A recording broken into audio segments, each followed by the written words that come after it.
The Internet and Online Services. Introduction. The Internet, a vast global network of computers with information and resources on virtually every subject. Whether you are a student doing research for a class project or a professional gathering information on a client or competitor, the Internet can help you with your task. Do I have to be a computer geek to use the Internet? No. While it is true that it used to be an unfriendly environment, so many people are now online that the Internet has become easier to use. With today's graphical web browsers and mouse-click access, learning is a breeze. Don't be intimidated by jargon or technical terms.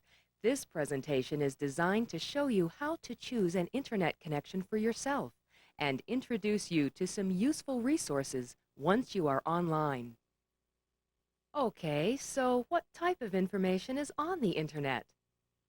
The Internet is made up of thousands of individual computer networks, which are each identified by a different name.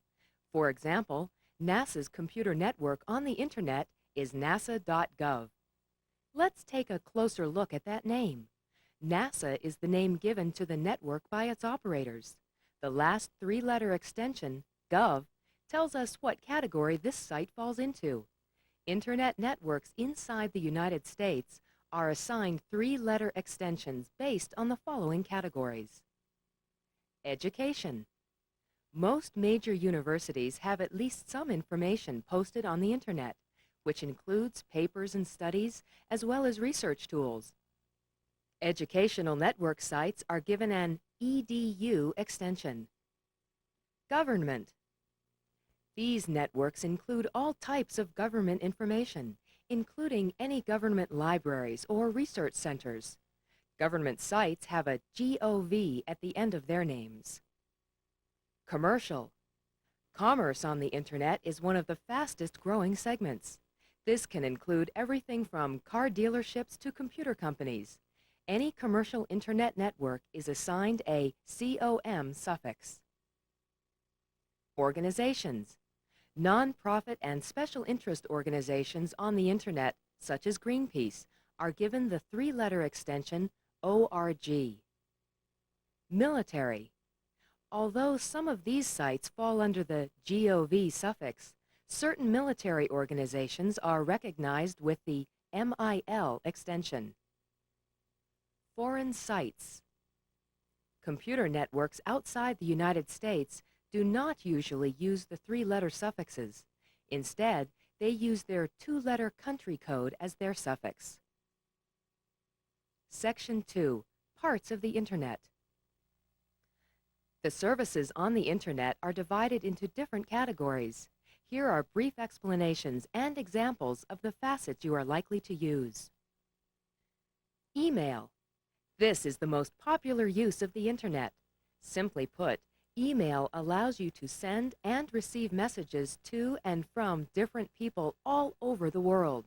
You will also find that you can join mailing lists, which provide you with useful information on many subjects. FTP, File Transfer Protocol. FTP allows the user to access Internet computer networks, which serve as libraries of computer software. Using FTP, you can copy this software to your computer for your own use. World Wide Web. The World Wide Web is a collection of Internet resources presented on full-color computer network sites called pages. These pages contain text and pictures, even sound. The World Wide Web is the fastest-growing part of the Internet. News groups. What are your interests? No matter what the answer is, you will probably find groups of people on the Internet who share them. You can post your ideas and comments to these people using news groups, which are a kind of global bulletin board. All this with no long-distance charges. Information can be gathered from all over the globe. Connect with people in faraway countries. As long as the phone number you dialed in order to connect to the Internet is local, you pay no long-distance charges. Some Internet lingo you will use. Now that you understand some of the parts of the Internet, here are a few useful terms that everyone needs to know before signing on. Username. This is your online identity. Depending on how you access the Internet, this name will vary.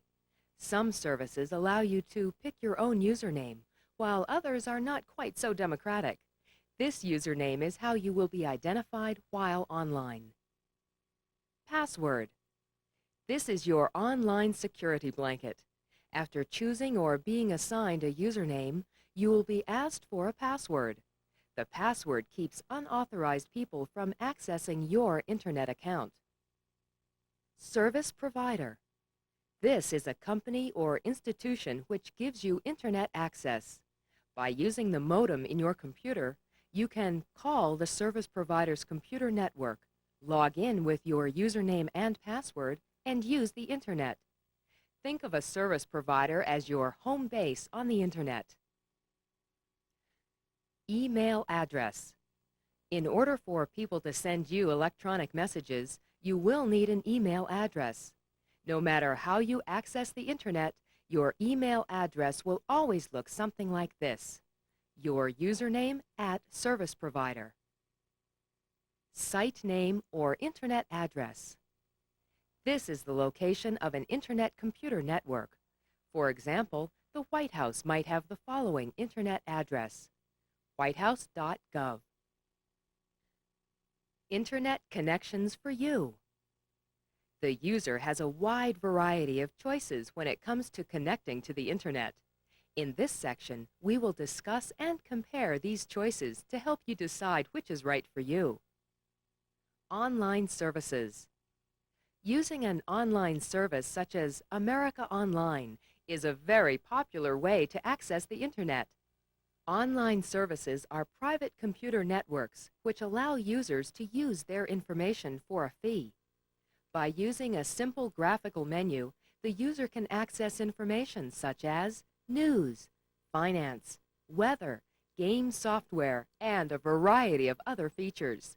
In addition, online services offer the user a relatively simple way to access the Internet. How do I connect to an online service? The best part about online services is that the software needed to use them is easily available at no cost. Any computer magazine or store will probably have sample disks for free. The software itself should be painless to install, and you should be up and running in no time. You will not need any other software to access the Internet. Your online service provides you with everything you will need to get up and running. In other words, you will not have to purchase any additional software in order to browse the World Wide Web or get your email. These features will already be built into the menu interface of the online service. How much do online services cost? Depending on the service you choose, the cost can vary. Online services are offering different rate plans, and you will have to compare on your own. However, most of these services are providing a basic rate of $9.95 a month for a set number of hours. Although the number of hours varies, it is usually 5. After 5 hours of online time, you will be charged a certain amount per hour. This charge ranges from $2.95 per hour on up. What are the advantages of an online service? Ease of use. Online services use graphical menus to access their different features, so the learning curve is usually very low. Most new users can confidently navigate an online service in a short period of time. Security. If someone sends you abusive mail or interferes with your enjoyment of an online service, you can usually call a virtual security guard who will remove the offending person. Parents will find that these services also take many security precautions with children so that they cannot get into unsavory areas of the Internet. No additional software. Since the disk you use to install the online service is all-inclusive, You will not have to spend extra time trying to get your email software or World Wide Web browser to work. Simply install the online service, and you will have no more configuring to do in order to use the Internet. What are the disadvantages of an online service? Cost. Since most online services charge a base rate of $9.95 per month for 5 hours, plus $2.95 an hour afterwards, fees can quickly add up. If you intend to be online for over 20 hours a month, this should be a consideration. Censorship. Some online services limit the content that the user can access on the Internet. While it is appropriate to do this for children, adults should be given the choice to view and read what they wish. Internet Service Providers. Internet Service Providers, or ISPs, are private companies who sell Internet access. Unlike online services, most ISPs do not offer a dual disk with a graphical menu. ISPs do not offer any other service other than Internet connection, so they do not support an internal service with other features. However, if you plan on being online for a significant amount of time each month, an ISP is almost certainly more cost-effective. How do I connect to an ISP? Any local computer newspaper should have many ISPs for you to choose from. In order to sign up with one, you must call them on the telephone and set up your account. Since you will want to use graphical software to run your Internet account, ask your ISP how much a PPP or SLIP account costs each month. Software. In order to use your Internet account through an ISP, you will either have to purchase separate software or ask your ISP about getting copies from them. You will need the following software. Dialer. A dialer allows your PC to talk to other computers. Your ISP will either provide you with a dialer or help you configure your existing dialer. If your computer is using MS Windows 95, you have a built-in dialer called Dial-Up Networking. See the Windows help file on how to configure this software. Email program. This software allows you to connect to the ISP's mail server and manage your electronic messages. MS Windows 95 contains a program called MS Exchange. This program can be used as your email software. World Wide Web browser. This software allows you to use the resources of the fantastic World Wide Web. The browser will bring the web to life with sound and pictures. The two most popular web browsers are Netscape and the Microsoft Internet Explorer. Netscape can be purchased in any computer store, or a trial copy can be downloaded from their homepage. The Microsoft Internet Explorer comes as part of the Microsoft Plus pack for Windows 95, or it can be downloaded from the Microsoft Software Library. Newsgroup browser. Most World Wide Web browsers contain a program to browse the global discussion groups, called newsgroups. If your browser does not, you will have to acquire another piece of software. How much does an account with an ISP cost? Prices can vary radically with ISPs. It is in your best interest to shop around and get the best possible price. Generally, you should look for an ISP who offers you 50 to 75 hours a month for $25. This is a good guideline to follow when looking for an ISP. Make certain that the ISP you go with has a local number for you to call, or you will wind up paying long-distance charges in addition to your monthly fee.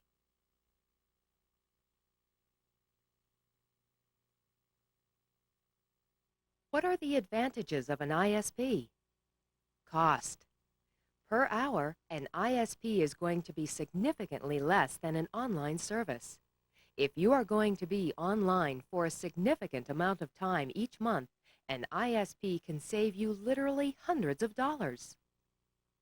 The same Internet. All other features aside, an ISP is giving you access to the same internet as an online service. The only features you give up are the features which the online service provides. Better software. Although the online service software is easier to use, you will find that the internet-only software is more powerful and probably more reliable. What are the disadvantages of an ISP? Spotty technical support. Since every ISP is an individual company, you will find that technical support might be a problem. Ask your ISP if they have a tech support staff and how you can get any problems solved. Anyone who has stayed up until 2:30 a.m. trying to get their computer to work will realize how important this is. Here today. Since the internet is such a hot concept these days, you may find dozens of ISPs popping up in your area. Ask your ISP how long he has been in business and about how many customers he has. Higher learning curve. Between configuring software and getting used to the internet, you will find that an online service probably has a shorter learning time than an account with an ISP. Resources on the internet. Since you now understand the two different types of typical internet connections, here are some useful resources to start you on your global journey. Search engines. Using the internet can be like trying to find information in a huge book which has no table of contents or index. Unless you know where to start, finding specific resources on the internet can be very frustrating.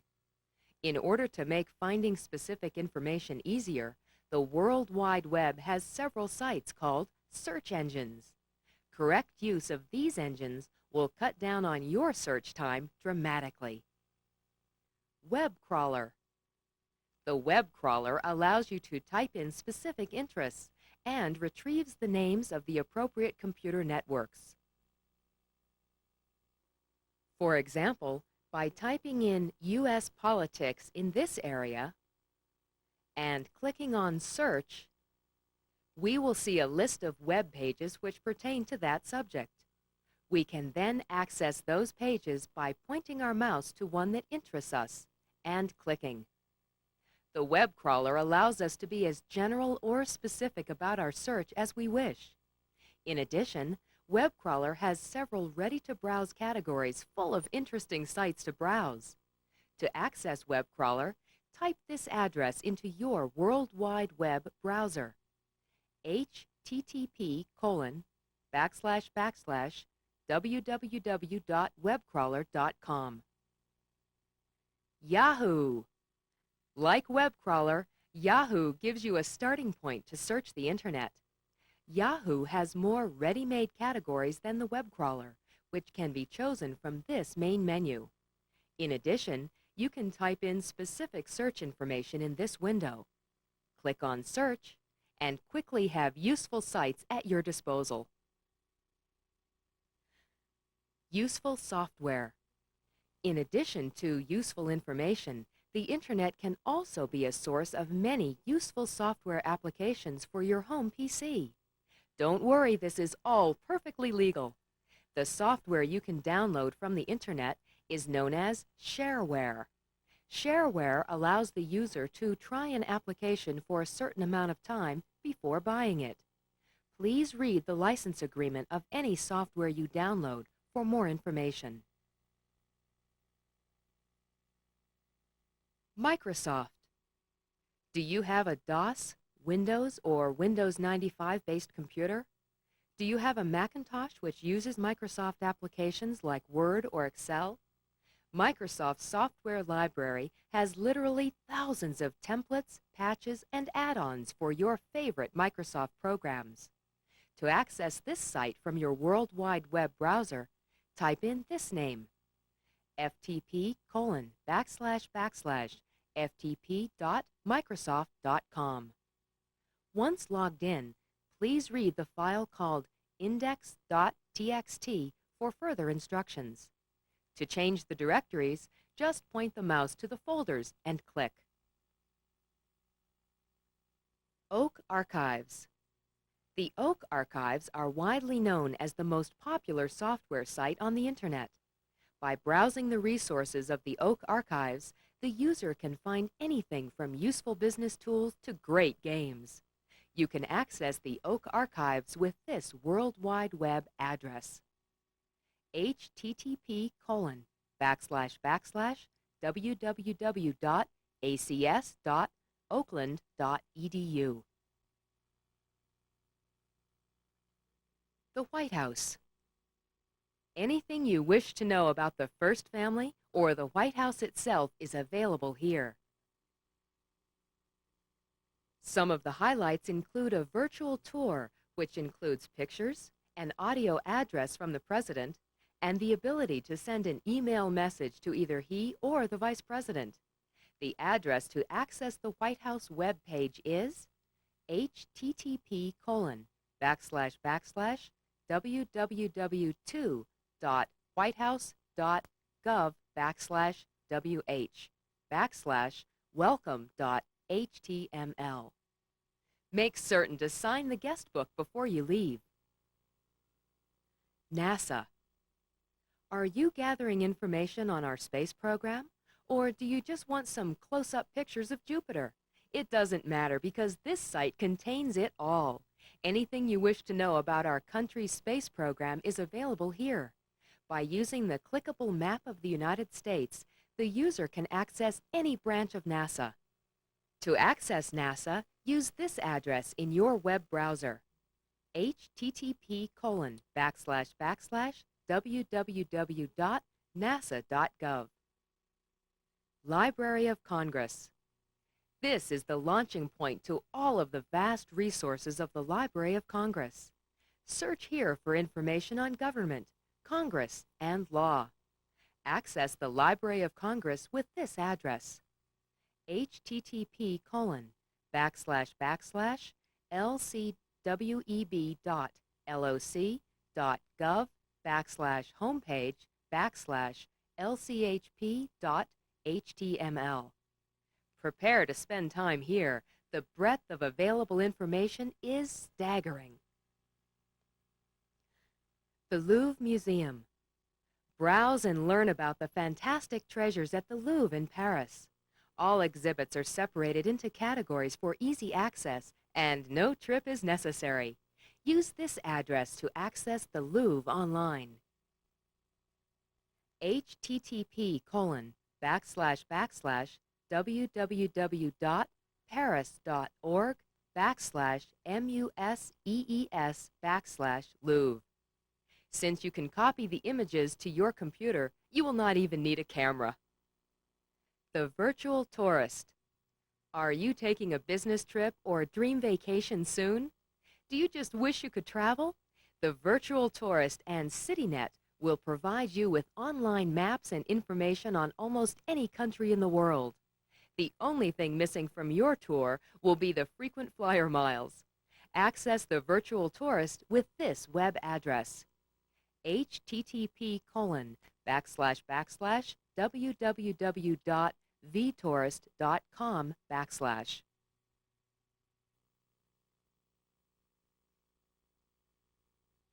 News. CNN Interactive. Keep on top of the latest headlines with CNN's World Wide Web site. Detailed information on weather and sports, financial news, and the latest in world events is at your fingertips. With this powerful tool, there is no need to break away from your busy workday to watch TV. Use CNN Interactive at http://www.cnn.com.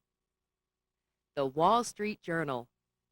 In addition to the latest in financial information, browse the various educational tools.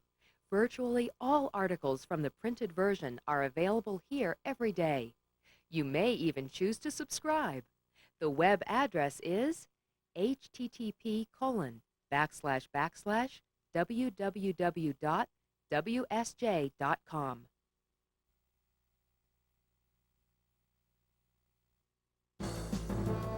Of course, there is more to the internet than just government and business. Visit this site for a little bit of fun.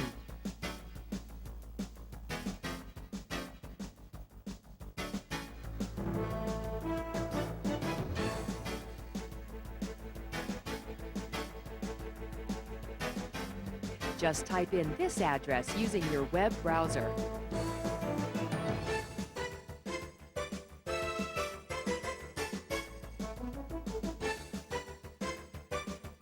Virtual Movie Studio. Take a tour of MCA Universal and check out interactive previews of the latest movie releases. If you love the movies, this site is for you. Use the web address http://www.mca.com to access Universal Studios on the internet.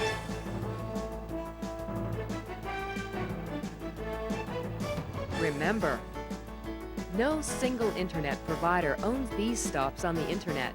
In other words, it doesn't matter what method you use to connect. You can access the sites we just visited from an online service or an ISP. Also, we have just completed a very quick global journey, but we did not pay 1 cent for long distance, as long as the number we called to access the internet was local. Get going! After our virtual tour, you are probably ready to pick out a method of internet connection and strike out on your own. Of course, the previous offerings do not even scratch the surface of the information available to you on the internet. As you explore, you will find information and resources that you had never even thought of before your internet odyssey. Now that you understand your basic internet connection choices and discovered some interesting places to visit around the globe, enjoy your online journey.